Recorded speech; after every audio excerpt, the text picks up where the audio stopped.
It was 1954, and the world was a different place then. It was the year Elvis cut his first commercial record. They passed a law on June the 14th to add the words "under God" to the Pledge of Allegiance.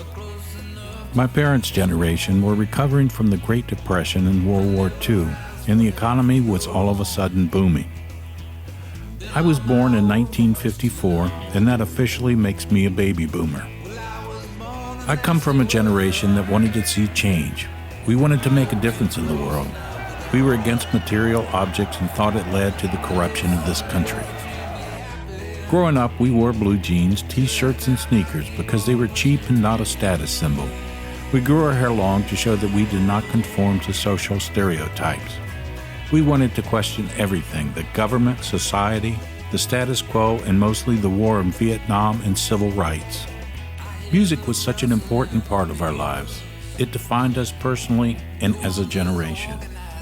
I could go over someone's house and look at their record collection, and it would tell me a lot about their personalities and views of the world. I had a rule. If they had a Carpenters or Bee Gees, or God forbid, a Brad album, I would run, not walk away from them as fast as I could. Not that there's anything wrong with those artists, it just meant our worldviews were going to collide, and they were just a little too Pollyanna for me. This may be a little judgmental, but it never failed me.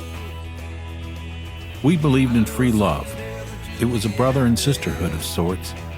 I never quite understood why we called it free love. It wasn't like the generation before us only paid for sex, and we came up with this great idea to make it free.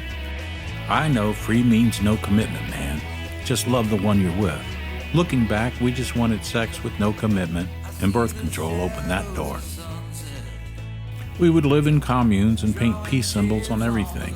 We experimented with drugs and thought they were mind-opening. We had lava lamps. To this day, I'm not sure why they became so popular.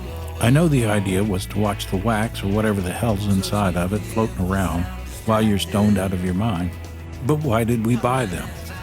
My friend and I used to put candles on his reel-to-reel and listen to Donovan sing Season of the Witch and watch it go around in the dark and think we were enlightened. I had friends that huffed glue and gasoline.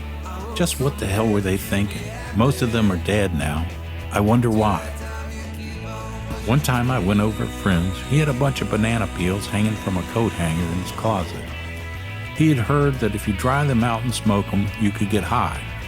Did he really get high or just have a huge craving for banana pudding? I never found out. There was just change in the air. We thought we were going to lead the world from self-destruction and social injustice to enlightenment. Now, how this same group of people turned out to sell water to each other is beyond me. We may go down in history as being one of the greediest and self-centered generations in history. We would sacrifice our family values for bigger houses, cars, boats, and just stuff. Anything that would make other people feel we were successful. We somehow became 10 times worse than what we started out disliking. Well, enough of that, and on to my childhood.